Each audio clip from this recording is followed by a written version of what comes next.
Hello. Hello, and welcome back to the public living room. I'm Sophia, and if you are here for episode 1, thank you. Genuinely. The messages I got after that conversation were the kind that remind me why I started this. People writing in at midnight saying, I sent this to my partner. People saying, I cried in my car. People saying, I finally understood something I've been trying to name for years. That's what this place is for. That's exactly what this place is for. So, episode 2. And we are going somewhere that I have been warned by multiple people in my life is a minefield. They said, Sophia, don't go there. And of course, that's exactly why we're going. Today's question, can you actually be platonic friends with an ex-partner? Not can you be civil, not can you tolerate them at a wedding, not can you send a happy birthday text and mean it on a surface level. I mean, can you build a genuine, real, uncomplicated friendship with someone you once loved romantically? Someone who has seen you cry over them? Someone you kissed? Someone whose absence felt like a physical thing? Can that become friendship? Real friendship? I have an opinion on this, and today I've invited someone who has the opposite opinion and has held it through, I'm told, some pretty heated conversations. His name is Marcus. He's sharp, he's honest, and I suspect he's going to make me earn every point I make today. Marcus, welcome to the public living room. Thank you. I feel like I just walked into someone's home and they've already warned the family about me. Only the good things. Mostly. I'll take it. So before we get into our positions, I want to do what we did in episode 1, which is let's define our terms, because I think a lot of people argue about this question while talking about completely different things. That's fair, and I think the word friends is doing a lot of heavy lifting in that question. Because friends covers everything from we grab coffee twice a year to I would call this person if I got a scary diagnosis. Those are not the same thing. Exactly. So when I say friendship, I mean something real. I mean the person who knows your inside jokes, who you check in on without a reason, who you'd want at your table. Not a cordial acquaintance, not an Instagram follow, a friend. Okay, and when I say I don't believe it's possible, I'm also talking about that version, not the surface level coexistence.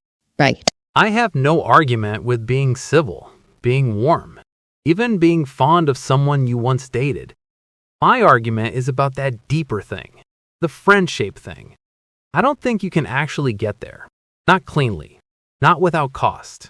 So your position is that it's impossible or just very rare? I think it's so rare, it's functionally impossible for most people. And I think the people who claim it's working are often either fooling themselves, or one of them still has feelings and the other one doesn't, or both of them have feelings and neither of them is saying it. I want to fight you on that, but I also want to let you develop it first, because I think your argument is more nuanced than it sounds in that summary. It is. So let me try. Here's my core belief.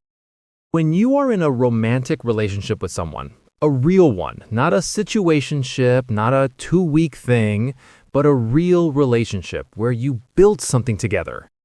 You create a version of yourself that exists specifically in relation to that person. Right.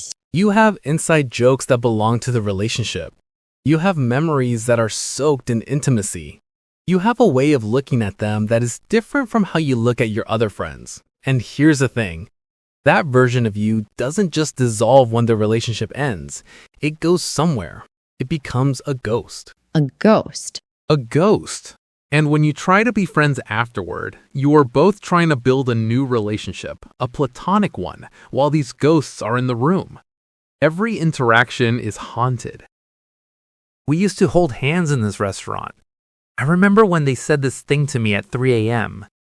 I know exactly how they smell when they've just woken up. That knowledge doesn't go anywhere. And friendship, real friendship, requires a kind of clean presence that I think is genuinely hard to achieve when you're carrying all of that. But Marcus, doesn't all history haunt us a little? I have friends I've had falling outs with. I have friends who've hurt me. History doesn't automatically disqualify a relationship from being real. It doesn't. But I'd say there's a qualitative difference between the history of a friendship and the history of a romance. Romantic history includes desire. Yeah.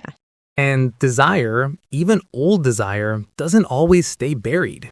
It comes up in the wrong moment. When they look a certain way, when they laugh at something you said, when they're going through something hard and they reach for you the way they used to. And suddenly the friendship is wobbling, and everyone's pretending it isn't. Okay, I hear that, and there's truth in it. But I think you're describing what happens when people do it badly, not evidence that it can't be done well. Maybe. Or maybe I'm describing what happens when people are human. That might be the most devastating thing you could say in this context. I do try. Here's where I land differently. And I want to be honest, I come to this with lived experience, not just theory. I have an ex who is one of my closest friends today. I don't mean we're friendly. I mean, he was one of the first people I called when something big happened in my life last year. And when I needed someone to tell me the hard truth about a decision I was making, he was the one I trusted to do it without an agenda. That is not a ghost story. That is a friendship. I believe you. I genuinely do. But can I ask you something? Go ahead. When you started building that friendship after the relationship ended, was there a period of time where you had to stay away from each other? A cooling off period? Yes, there was. How long? Probably a year and a half, maybe closer to 2 years. Right. And during that time, were there moments where it was painful, where you missed him not just as a friend, but in the other way? Yes. I'm not saying that to score a point. I'm saying it because I think your friendship is real, and it costs you something to get there. You did not simply decide to be friends. You went through something. You processed something. You'd probably call it grief. Yes, I would. And my question is, are we calling that friendship? Or are we calling that a new relationship that was built on the ruins of the old one? Because if it required 2 years of distance and grief and reconstruction, is the friendship a continuation of what you were, or is it something new? Marcus, that is actually a reframe I hadn't considered. I'm not saying the friendship isn't real. I'm saying it might not be continuation. It might be reinvention. And reinvention is possible, but it's much harder than people admit when they casually say, "Oh, we stayed friends." Because we stayed friends implies a kind of ease, like you just pivoted, when actually, it's one of the hardest emotional projects a person can undertake. I want to bring in a dimension that I think is the real tension point in all of this. And it's not even about the two people who used to date. It's about the people they're with afterward. Because I think when people argue against ex-friendships, the real fear isn't the ghost between the two of them. The real fear is what it means for the new relationship. Oh, absolutely. And I don't think that fear is irrational. I think it's one of the most legitimate objections to the whole thing. Right. Because you are asking your current partner to be okay with someone who has a kind of access to you that they've never had. Your ex has seen you in love with them, has seen you vulnerable in a specific way, has context about you that even your closest friends might not have. And you are now saying, yes, this person is my friend. Please trust that. Please be fine with this. But Marcus, isn't that a question of trust in the current relationship?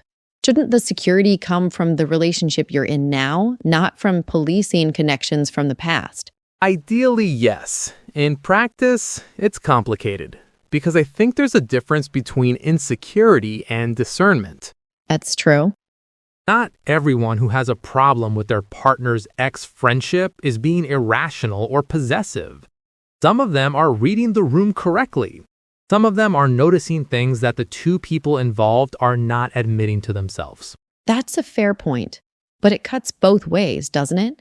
Because if we say your new partner's discomfort is always valid, we're essentially saying that whoever you date gets to determine your friendships.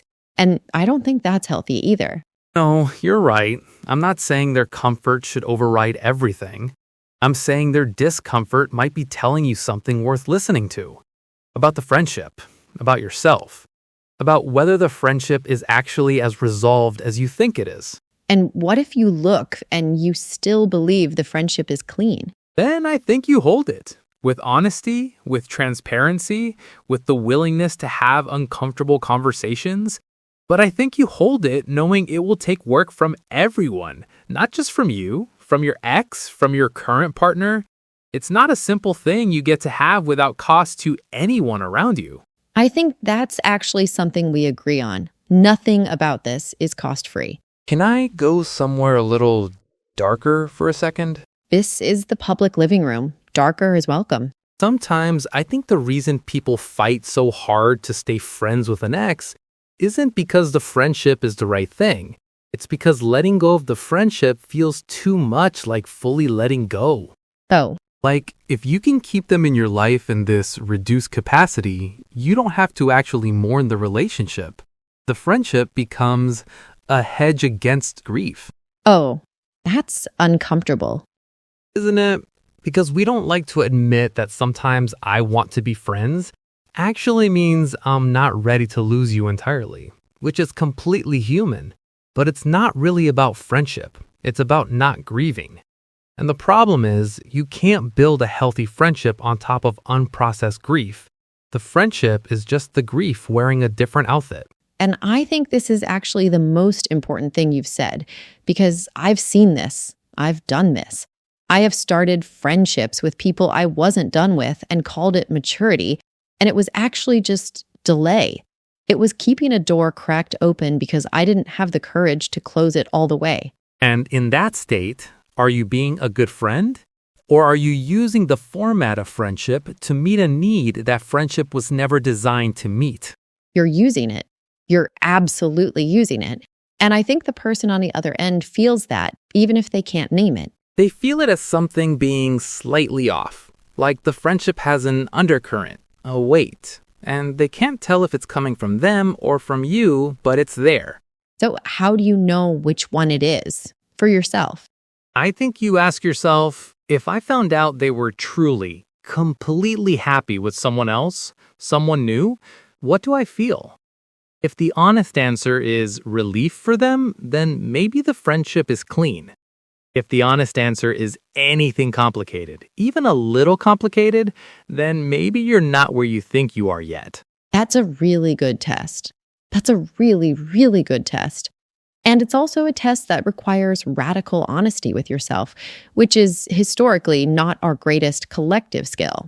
No, we're very good at creative self-deception. I want to go personal again because I think that's where the truth lives in these conversations. And I told my story a little earlier, but I want to ask you something directly. Have you ever tried to be friends with an ex, and how did it go? Once, and I mean a real attempt. Not the polite, we'll get coffee sometime that never happens. A real attempt. We genuinely tried. She was someone important to me. Still is, in my mind. And we tried for about 8 months. What happened? What happened was we were actually good at it on the surface. The conversations were good. The dynamic was warm. And then she started dating someone, and I sat across from her at dinner one evening while she talked about this new person with this particular light in her eyes. And I realized I wasn't okay. I had thought I was. I had fully believed my own story. But I was not okay. What did you do? I finished dinner, I went home, and I called her the next day and I told her I needed to step back. That I wasn't in the place I thought I was. That the friendship was real to me, but I'd been lying to myself about being ready for it. That was a brave thing to do. It was the honest thing to do, which I think is braver than brave. Because the easy thing would have been to keep going, to keep performing the friendship, to keep telling myself it was fine. And did she understand? She was hurt. I think she felt like I'd pulled something out from under her. And I get that. But I also think if I'd kept going, I would have eventually done something that hurt her more. Said something, been unavailable in the wrong moment, let something slip. The friendship would have collapsed anyway. I just chose to end it cleanly rather than let it rot. I respect that, genuinely.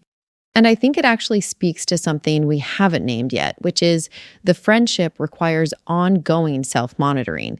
It's not something you decide once and then coast. You have to keep checking in with yourself. Keep asking, am I still in the right place to be doing this? Exactly. And most people don't want to do that, the checking in, because it might give you an answer you don't like. We're getting close to time, and I want to do what we always do here.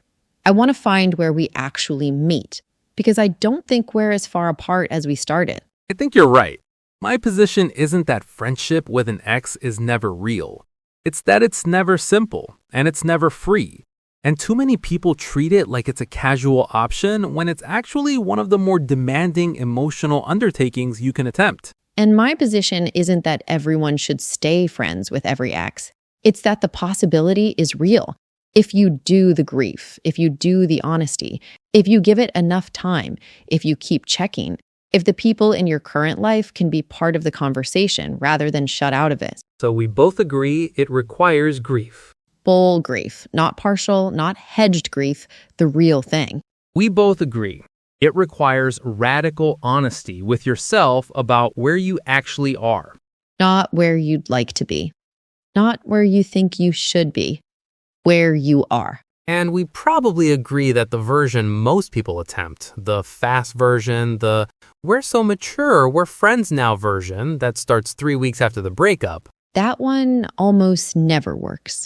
that one is usually someone protecting themselves from their own sadness. Or two people protecting themselves from having to have the real conversation. This is over. This is really over. I'm going to miss you, and it's going to hurt, and I'm going to be okay, and so are you. That sentence, that's the one. That's what has to be said and felt before any friendship can begin. And I think when people skip it, that's when the ghost moves in. So, if you're listening to this and you're thinking about your own ex, your own situation, here's the question I want to leave you with. Not can we be friends, but have I actually said goodbye to what we were? Because if you haven't, the friendship, however real it feels, is built on borrowed ground. And borrowed ground doesn't hold forever. But if you have, if you've done the real thing, grieved the real thing, grown through the real thing, then maybe a friendship is possible. Not because nothing was lost, but because something was transformed. And transformation is always harder and slower than we want it to be. Always. Marcus, thank you. I came in here thinking I was going to convince you.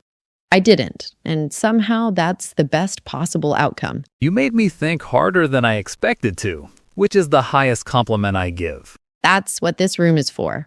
That's the public living room, everyone.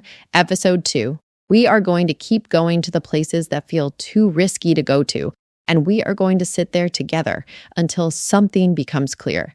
If this conversation moved something in you, share it with someone you trust, with someone you've been avoiding, maybe even with the person this episode made you think about.